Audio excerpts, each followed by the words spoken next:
He buried his hope alongside his wife, convinced he'd never feel love again.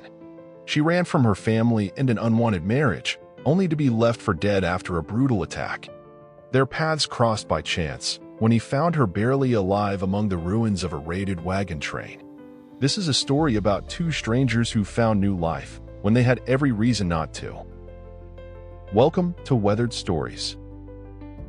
Today I'll tell you about a man named Sam, someone who made peace with being alone and had stopped expecting anything from life, and about a woman who'd lost her name and her past, but still found the strength to begin again.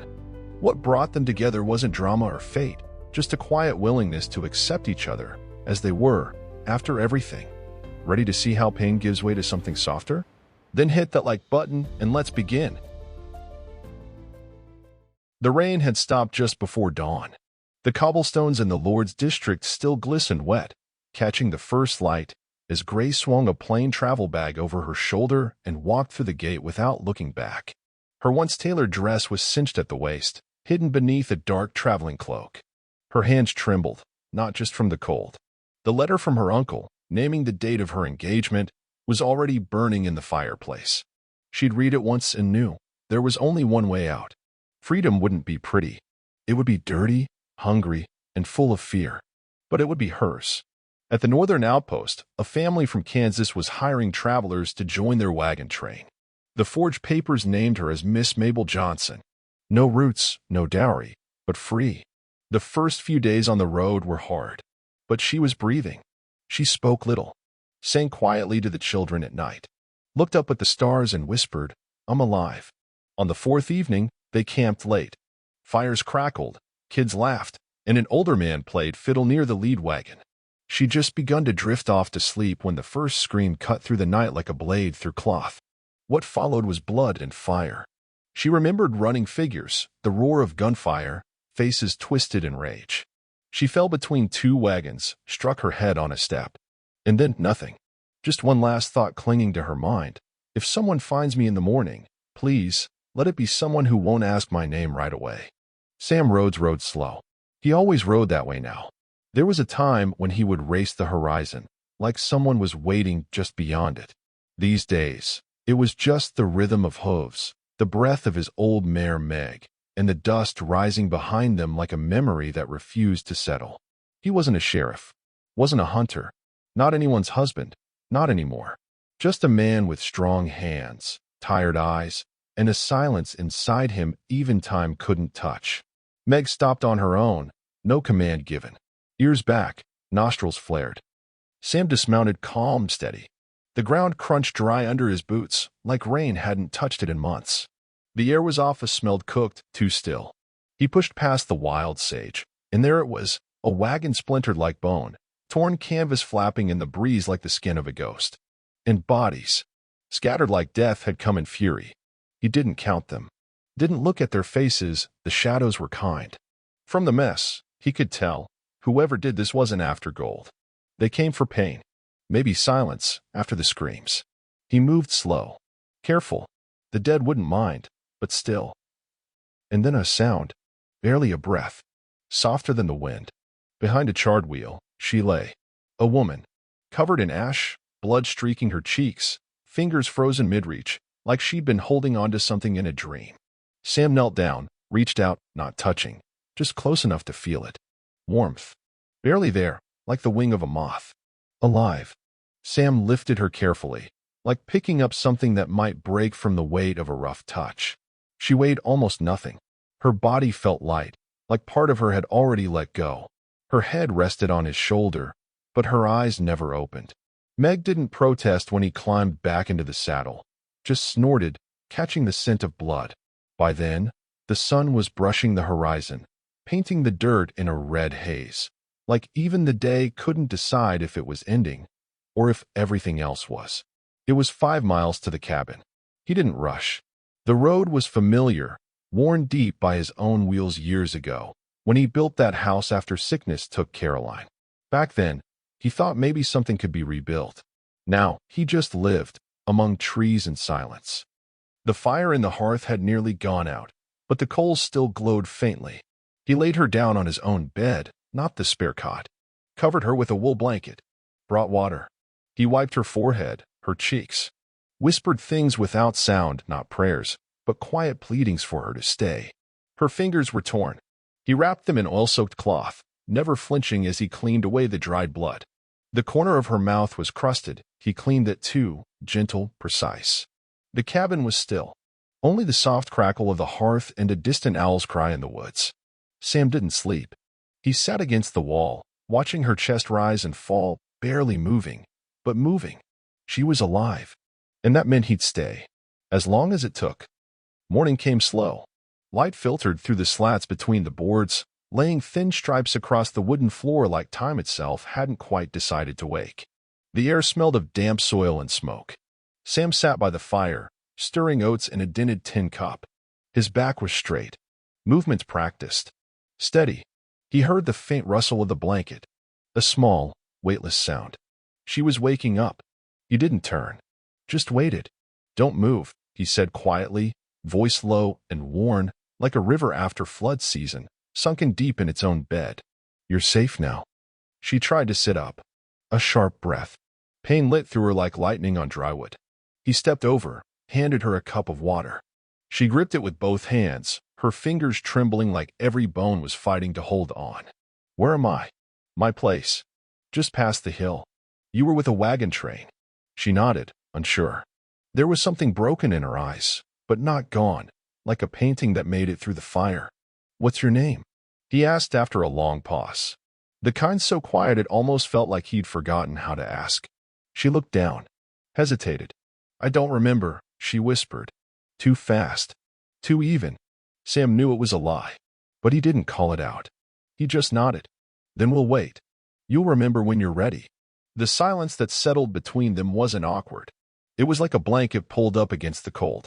Not protection, just presence. And in that silence, something began to take root. Not trust. Not yet. But respect. For pain neither one had to explain. And the right to keep quiet a while longer. The days stretched out, one after another, like ropes pulled tight between distant shores. She hardly spoke. He spoke even less.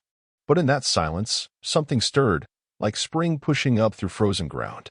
Sam rose with the sun, walked to the barn, fed the horses, checked the fence line. She heard the creak of the well bucket, the thud of his axe splitting wood. Everything he did had rhythm. Not the rhythm of haste, but of endurance. She lay still at first, eyes tracing the ceiling, then drifting toward the window. That first morning passed over her like a stranger's hand, cold, but real. Then came the attempt to stand. Shaky knees. Fingers gripping the doorframe. She reached the threshold and stopped. Sam was out in the yard. He didn't turn, but he knew she was there. "Careful," he said softly. Not as a warning. Not as control.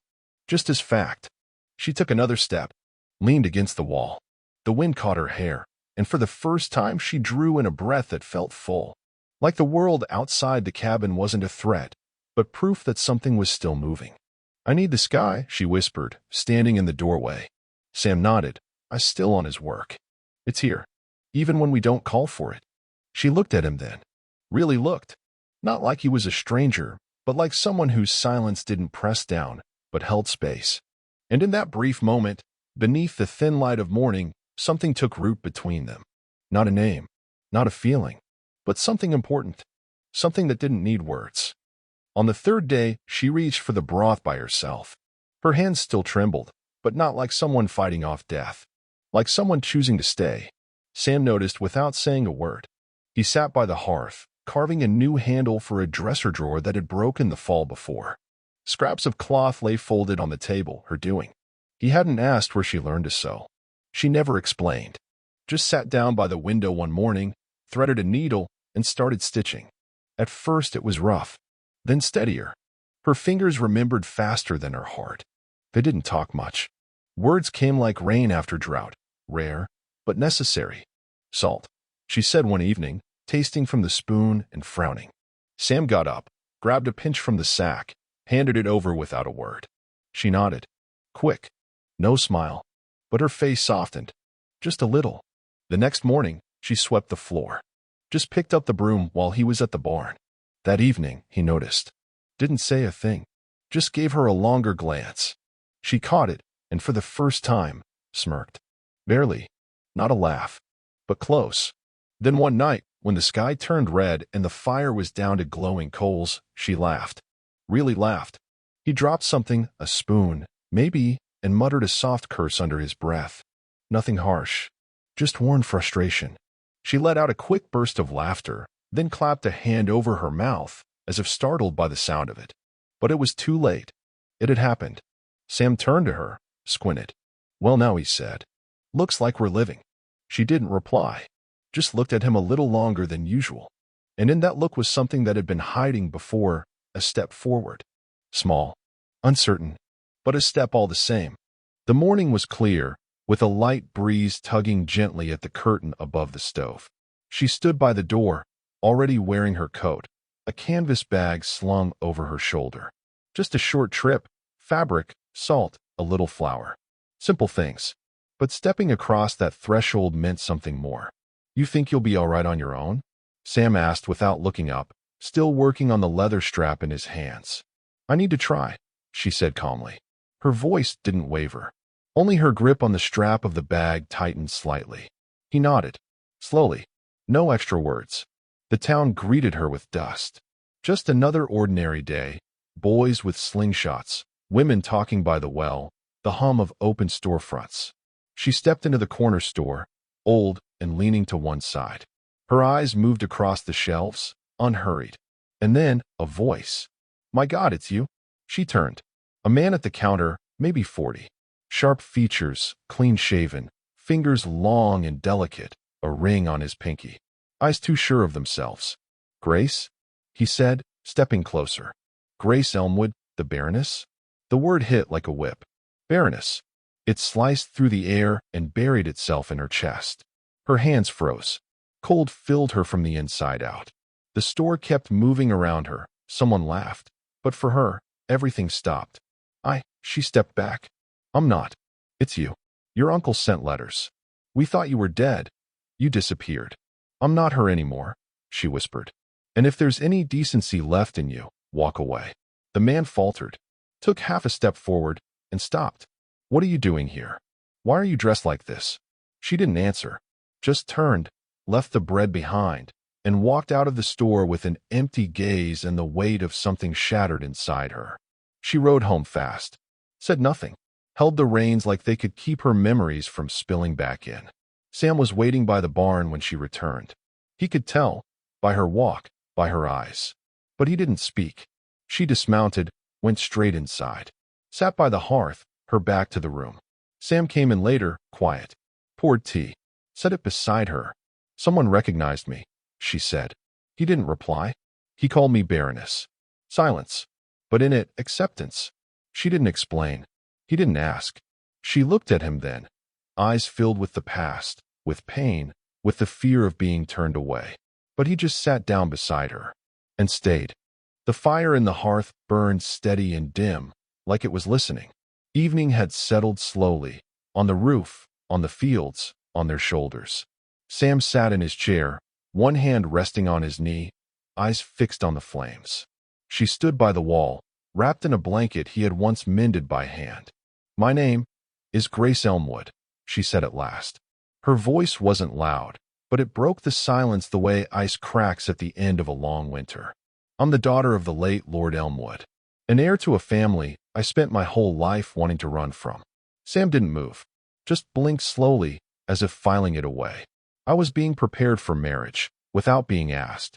Introduced, trained, dressed like property. Her lips trembled. I bought a spot on a wagon train. Used a false name. I thought if I went far enough, no one would ever find me. He leaned back in his chair, eyes still on her. I should have told you sooner, she whispered. But I was scared, that you'd see me as nothing more than a title. A past. Sam took a deep breath, held it, let it out slow, then shook his head gently. I saw a woman who sewed curtains with hands still healing, who baked bread without knowing if it would rise. I didn't know your name, but I saw a person. She looked at him then. Her face was unguarded, full of shame, exposure, fear. You're not angry? What for? For lying. For staying silent. That's not a lie. That's survival. And I'm not the kind of man you need to explain that to. She moved closer, dropped to her knees by the hearth. Their knees nearly touched. "Thank you," she said softly, not looking at him, "for not needing me to be anything else."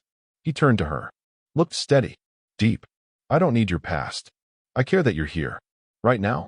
And in that moment, between the crackle of fire and the weight of words left unspoken, something between them finally became whole. No conditions, no masks, just two people, by the fire, in truth, and in a silence that no longer felt like loneliness. The night was still. The forest didn't rustle. Even the wind seemed to be holding its breath somewhere beyond the hills, as if it too understood this house was not to be disturbed. Grace stood in the doorway of his room, clutching a blanket to her chest. She didn't speak. Neither did he. He didn't get up, didn't call her over, just looked quiet, steady, patient. "I'm not asking," she began, her voice unsteady. "I'm not looking for anything more." Sam gave the slightest nod. He pulled back the edge of the blanket on the bed, not moving toward her, not reaching out. She came on her own, cautiously, like she was afraid to break something fragile. The floorboards creaked softly as she lay down beside him. The sheet was cool, but his nearness brought warmth. They stared at the ceiling. There was space between them, not from fear, but respect. He didn't touch her, didn't try to reach inside whatever she was holding. He just stayed close. She closed her eyes, not from exhaustion, but because she finally could. Here, it was allowed. No explaining, no guarding, no walls. He whispered quietly, "You're safe." There was no promise in the words, just certainty.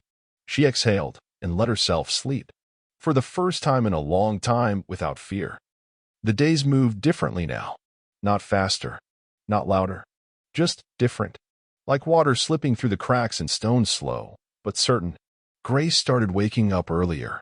The smell of coffee would drift through the cabin as the sun painted the tops of the trees outside.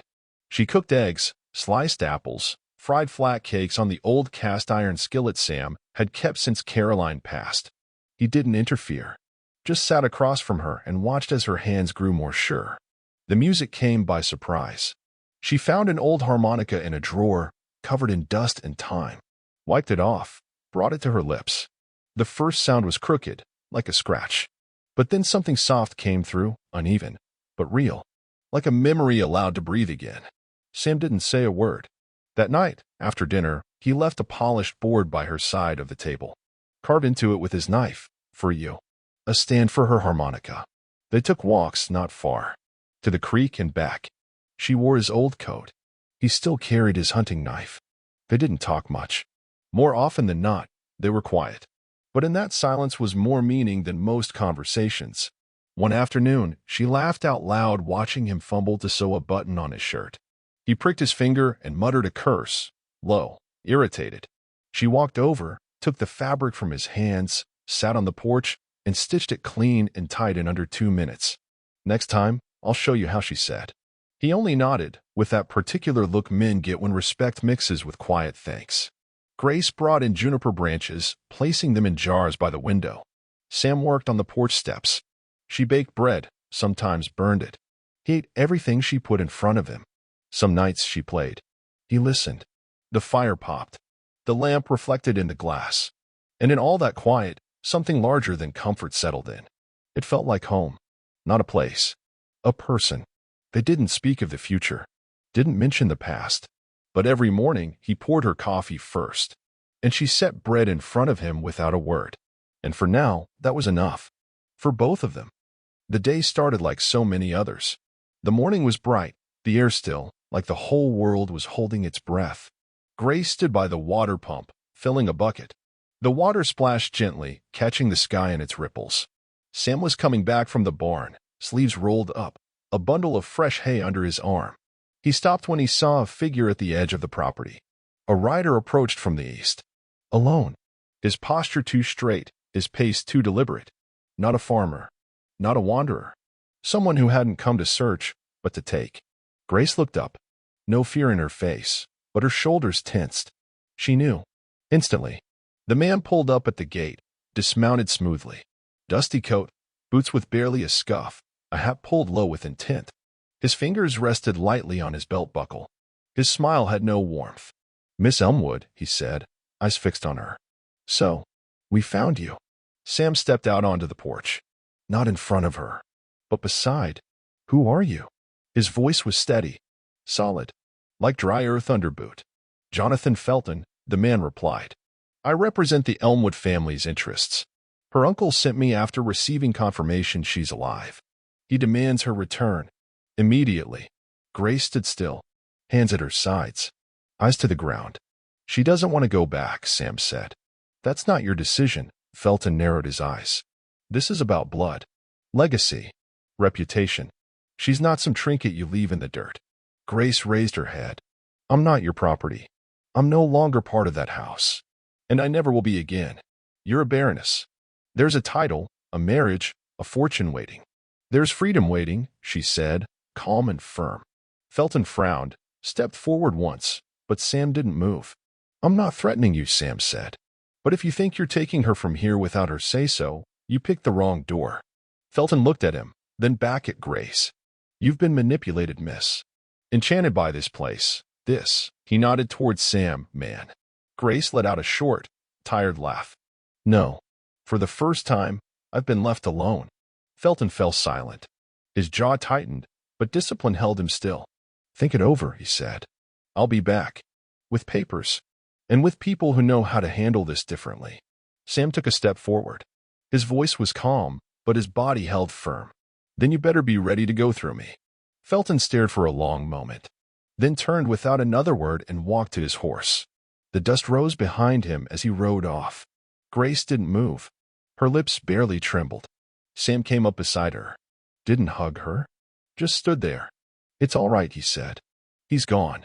Not for good, she answered. I'm done running. But I won't forget. He nodded. Then we'll stand together. After the dust from Felton's horse had settled, Grace climbed the creaking steps to the bedroom. The fabrics in the wardrobe were neatly stacked, linen, wool, a bit of lace. Tucked between them, wrapped in a time-darkened handkerchief, was the ring. She unfolded the cloth. The gold still held the warmth of fingers that hadn't worn it in years. The stone, pale blue, like a winter sky over the sea. The ring hadn't been given in love, but in contract. A symbol of who she was supposed to be, who she'd never be again. She pressed it to her chest, quiet, then wrapped it back up and walked out. The ground beneath the old maple was soft, smelling of damp leaves, water, and the past. Sam walked beside her, silent. He carried his small spade, not as a tool, but as a sign. He'd be there, even when what needed burying wasn't a body, but a memory. Grace knelt, unwrapped the cloth, held the ring in her palm, looked at it one last time. Her face wasn't empty, it was cleared. I held on to this like it was holding on to me, she said softly. But really, it was an anchor. She dug the hole, slow and steady, laid the ring inside, covered it with her hand, not rushed, like saying goodbye to someone she'd forgiven, but no longer wanted to see again. Sam offered his hand, helped her to her feet. She turned toward the tree, and right then the wind stirred its branches like it understood. Ready? He asked quietly. Now I am, she replied, and they walked back without looking over their shoulders. Behind them, only earth remained, and a memory that no longer needed to lead. The night was cool, lit only by the thin glow of a half-hidden moon. They sat on the porch, shoulder to shoulder. In front of them, quiet, open land. Behind them, a house that had become more than shelter. A place where pain had turned into peace.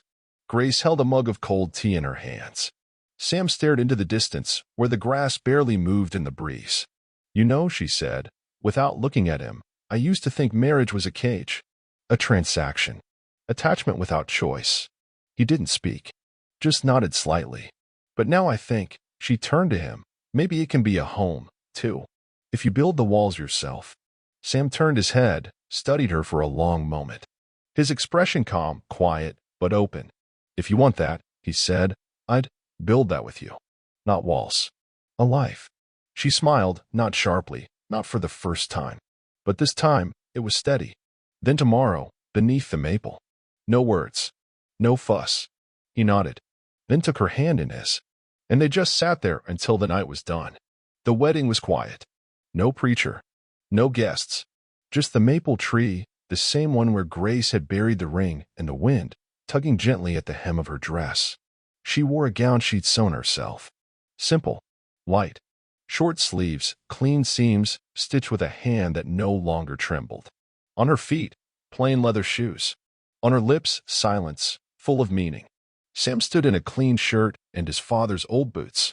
He held both her hands, and in his eyes there were no promises, just the weight of everything he'd already given: care, patience, presence. They spoke no vows, shared no speeches, just stood there, looking at each other. And in that gaze was everything: the pain they had carried, the road they had walked, and the choice, not just to stay, but to be. The maple rustled above them. A bird passed overhead, casting a quick shadow. The ground beneath them was firm, seasoned, like them. When Sam leaned in and kissed her, it wasn't a beginning. It was a continuation, not a spark, a steady flame. Grace closed her eyes and let herself be there in that moment. No fear, no past. It wasn't a wedding for the world. It was a vow made in the presence of life itself. If this story touched your heart, give it a like and hit subscribe so you don't miss the next one. Until we meet again, take care of yourselves and the ones you love.